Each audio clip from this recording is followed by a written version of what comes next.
नमस्कार। Farm to future में एक बार फिर से आपका स्वागत है। जैसा कि आप लोग देख पा रहे हैं, ये धान की फसल है और इस समय बिहार और उसके आसपास के क्षेत्रों में धान की बुआई का काम चल रहा है। आज 23 जुलाई है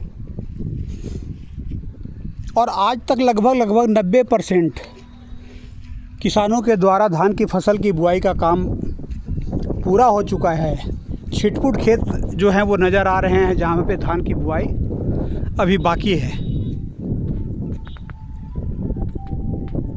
मेरे इस हिस्से की जो धान की फसल है उसकी बुआई 12 दिन पहले हो गई थी और पौध की स्थिति ये बता रही है कि इसकी जड़ें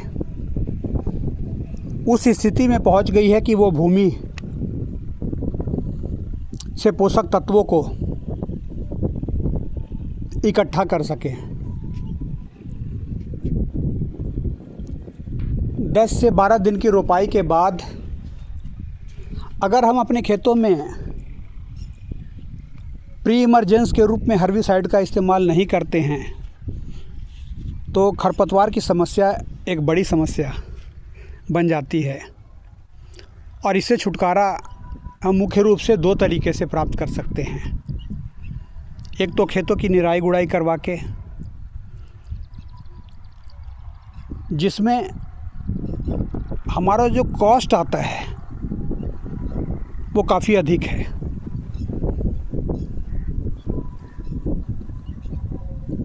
लेबर की भी समस्या है और इन 2 कारणों से हम दूसरे तरीके की ओर जाते हैं।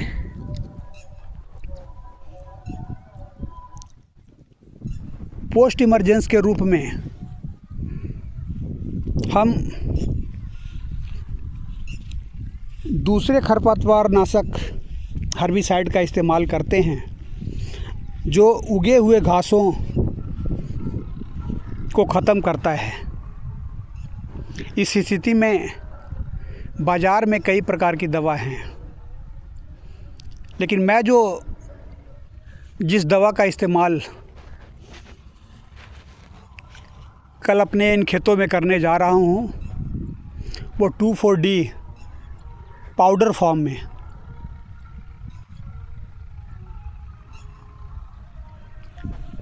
कल इन सभी खेतों में प्रति एकड़ 20 से 25 किलो यूरिया, ताकि सभी खेतों में एक बराबर छिड़काव किया जा सके और उसके साथ 2,4-D दवा को मिलाकर इन खेतों में छिड़काव किया जाएगा। छिड़काव के 2 दिन बाद इन खेतों में एक बराबर रूप में पानी भर दिया जाएगा, जिससे खेत की जो मिट्टी की सतह है वो पूरी तरह से पानी के अंदर रहे। ऐसा करने से लगभग सारे खरपतवार जो हैं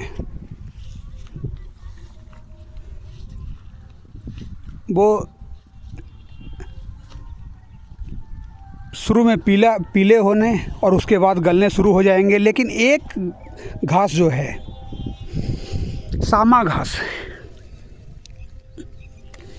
ये आप देख पा रहे हैं, ये सामा घास है।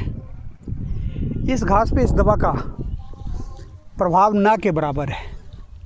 तो उसके लिए 1 हफ्ते बाद फिर हम खेतों की निराई गुड़ाई करवाएंगे और उसमें जो हमारी निराई गुड़ाई का में जो लेबर का खर्चा आएगा वो काफ़ी कम आएगा।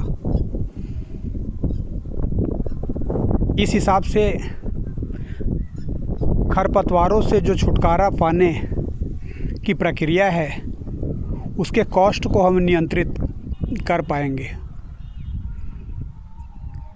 क्योंकि कृषि में कॉस्ट ऑफ प्रोडक्शन और प्रोडक्शन के बीच ज़्यादा का फासला नहीं होता है।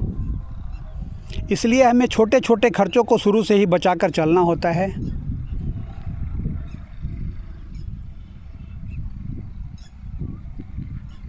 और जो खर्चा होता है धान की फसल में, वो खरपतवार से छुटकारा पाने और उसके बाद उर्वरकों का छिड़काव करने, ये दो मुख्य खर्च रोपाई के बाद होते हैं और इसी पे हम मुख्य रूप से कंट्रोल कर सकते हैं।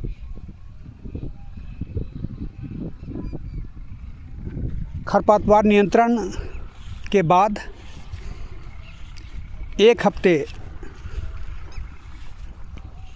बाद खेतों में फर्टिलाइज़र का छिड़काव हम करेंगे। इसमें भी हम इस चीज़ का मुख्य रूप से ध्यान रखेंगे कि हमारे खेतों को किस फर्टिलाइज़र की ज़रूरत है। ऐसा नहीं कि हमने दूसरों से ज्ञान लिया, यूट्यूब चैनल्स देखे और DAP, SSP, urea, zinc, sulphur, boron, potash, लगभग सारे खादों का कम्बिनेशन बना के और उसका छिड़काव कर दिया। ऐसा इस तरह के कम्बिनेशन का छिड़काव हम कर भी सकते हैं, लेकिन उससे होगा क्या? हमारा कॉस्ट ऑफ प्रोडक्शन बढ़ जाएगा, क्योंकि धान को जिन उर्वरकों की ज़रूरत पड़ती है वो सब हम ऊपर से डाल देते हैं। हम इस चीज़ पर विश्वास नहीं कर पाते हैं कि हमारी मिट्टी में भी कुछ उर्वरक पहले से मौजूद हैं। इसलिए हमें अपनी लागत को कम करने के लिए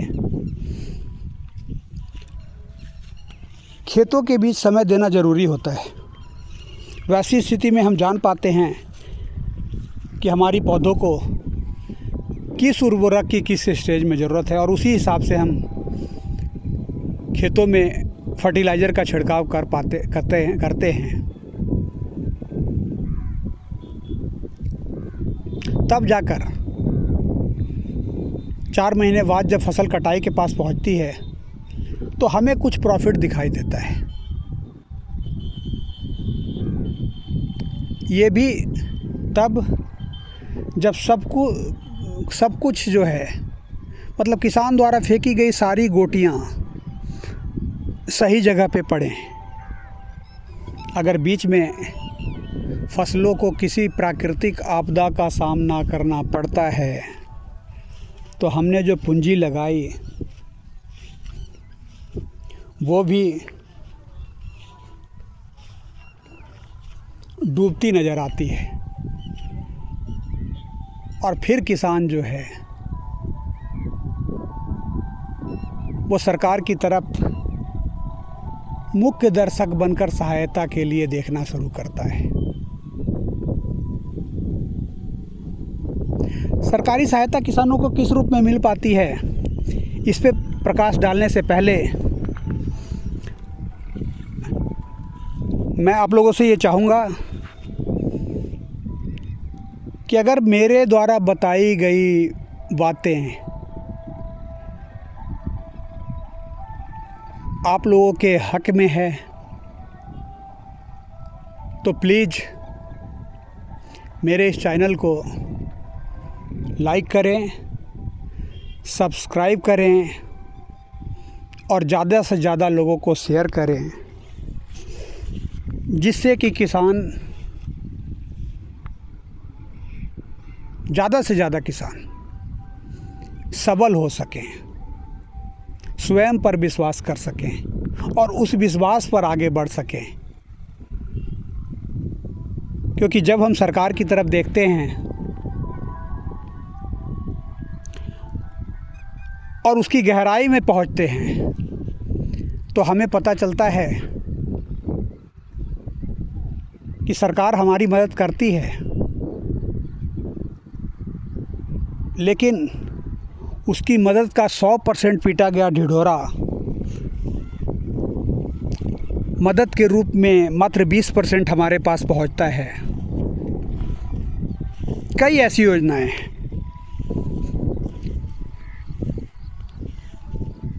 कुछ साल पहले फसल सहायता के रूप में सरकार के द्वारा कई योजनाएं चालू की गई। खरीफ की फसल, रबी की फसल के लिए समय समय पर सरकार के द्वारा सहायता राशि दी गई। उसके लिए किसान ऑनलाइन करता। प्राकृतिक आपदाओं में बर्बाद फसलों के लिए सरकार की तरफ से सहायता राशि आती और शुरू में ये राशि किसानों के हाथों में कुछ हद तक पहुंचती थी, लेकिन धीरे धीरे आज शायद ही किसी किसान को इस प्रकार की सहायता राशि मिल पाती है। क्यों? क्योंकि बीच में बैठे लोगों ने, चाहे वो सरकारी नुमाइंदे हों, किसान सलाहकार हों, कृषि समन्वयक हों, उन्होंने एक अलग रास्ता निकाल लिया उस पैसे को निकालने का।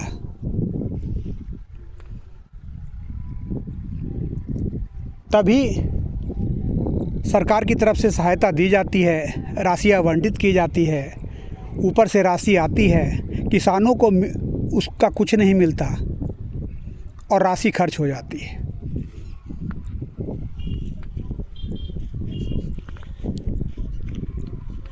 ये मान के चलिए एक बहुत बड़ा इल्ज़ाम है, लेकिन हकीकत है।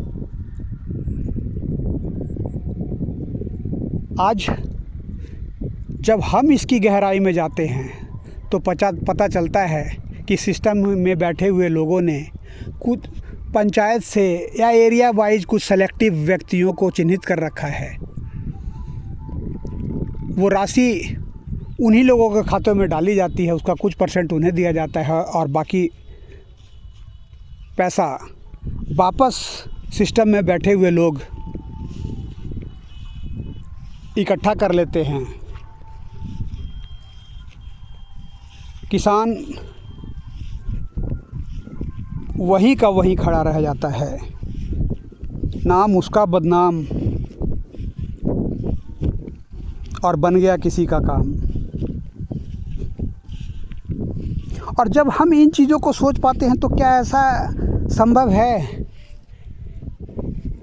कि सिस्टम में बैठे हुए बड़े लोगों को इस बात की भनक न हो? सबको पता है, लेकिन किसी को पता नहीं है। सब जानते हैं, लेकिन कोई कुछ नहीं जानता। किसानों को बहुत कुछ दिया जा रहा है, पर कुछ नहीं दिया जा रहा है।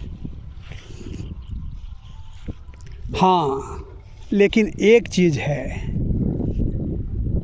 कम से कम इस प्रकार की हवा तो बन रही है ना कि ये सरकार जो है किसानों के लिए बहुत कुछ कर रही है। सरकार को तो सिर्फ उसी हवा की ज़रूरत है, क्योंकि यह सरकार भी काम से ज़्यादा हवा बनाने पर ही विश्वास करती है। उसी हवा से उसे वोट मिलता है, उसी हवा से सरकार चलती है। अंत में किसान वहीं का वहीं रह जाता है। पर क्या करे, किसान संतुष्ट है, उम्मीद पर जीता है और फिर इसी उम्मीद को बढ़ाते हुए अगली फसल की बुआई पर लग जाता है।